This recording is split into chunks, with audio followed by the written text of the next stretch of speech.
Hey guys, Cyan here, and welcome to the third episode of the Road to Necromancy. Once again, starting off with some herb lore, starting to make my Elder Overloads, which I'm gonna need so they have the Necromancy stat boost when Necromancy is released, rather than forcing myself to make loads more overloads when Necromancy is released. Speaking of herb lore, I'm also going to set a secondary goal of 107 herb lore, and the reason for that is RuneScape recently revealed a graphic, which I will put on screen, which says that to be completely prepared for Necromancy, you will need 107 herb lore. I'm not sure what for.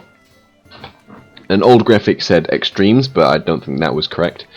But I'm just gonna make sure I get that 107 herb lore, as that's the last requirement, the last skill requirement I will need to have everything on that list. So I'm going to be putting 107 herb lore onto my list as well. But for now, just going to mix up the rest of these potions.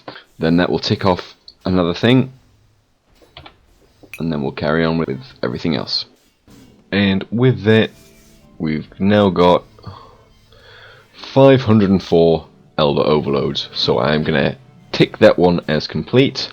However, I'm definitely going to make some more Elder Overloads in my quest to 107, and also I'm probably going to gather more ingredients for vulnerability bombs as well, because they are more experience, but they are a lot more resource heavy. But I got about a quarter of a level, so I now have just over 2 million XP to go to 107. It's now time for what should be the last piece of mining I will have to do. I need to get 1000 Bainite ore in order to get enough Bainite to make 500 bars. But after I've done this, that'll be it. I'll have all the ore I need, and I'll just have to smelt them up. But got my little bit of Bainite stone spirits that I have. I'll be here for a while because this is the highest tier ore. But this is the last bit of mining I have to do. Well, it took a good few hours, but I finally have 1000 Bainite ore. I ran out of stone spirits pretty quick, but it's all done now. That is enough ore to get me 500 of everything from bronze all the way down to Bane. So next job, sometime soon, is to smelt them up, but for now I've had enough of skilling. I'm probably going to do some PVM instead. Half an hour into another hour of Krill, and my first thing is another set of gloves. Well, you know, I love getting drops. I just wish I'd get one I actually wanted. Hour of Krill done, and unfortunately, yet again, only duplicate drops. Gloves and a God Sword Shard too. I guess we'll just have to try again another time. Moving on from Krill, I decided to do an hour of Corp. I didn't get really anything from this, certainly not a pet, because I already got that in the last time I did this, but no sigils, no shields, not a lot of anything really. But the one thing which I did get from this, which I'm quite happy about, is more experience doing Corp. So that should make my future hours a bit easier, but no unique drops this hour, unfortunately. And it's time to begin smelting down all of our ores into bars. Starting with the bronze, going to work my way up until we have 500 of each from bronze all the way up to Bane.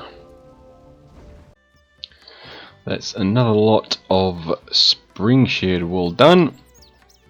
Another 54 in total, which brings us up to 109, which isn't bad, about halfway there for what we want. And with these last few bars, that should be 500 of every bar from bronze up to Bane, and almost 500 Elder Rune as well. I'll bring that to 500, make it look nice. But that is it for smithing now.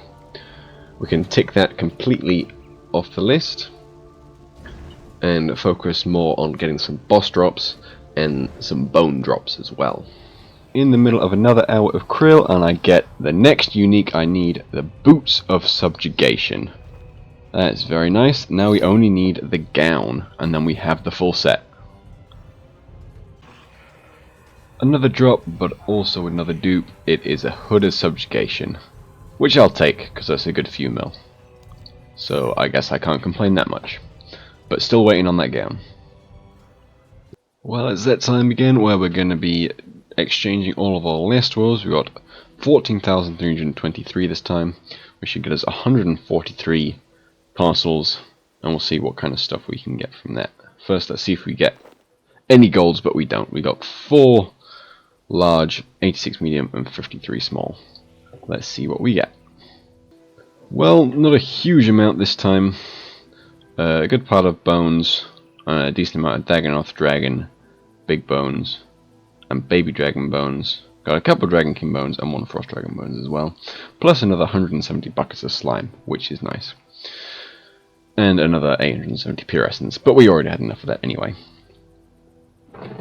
But that's all I got time for this episode. I didn't get to play a whole lot because I was hella busy with work, and obviously the new WoW patch came out, so I had to use my limited time to make those WoW videos.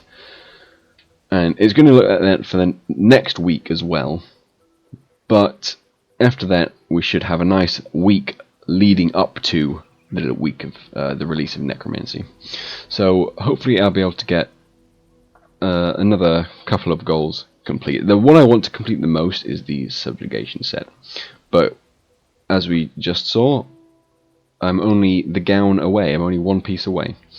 So hopefully that's the one we'll get complete. That's the one I definitely want to complete. But other than that, that's all we got time for. So thank you for joining me for this episode of the Road to Necromancy, and I will see you in the next one.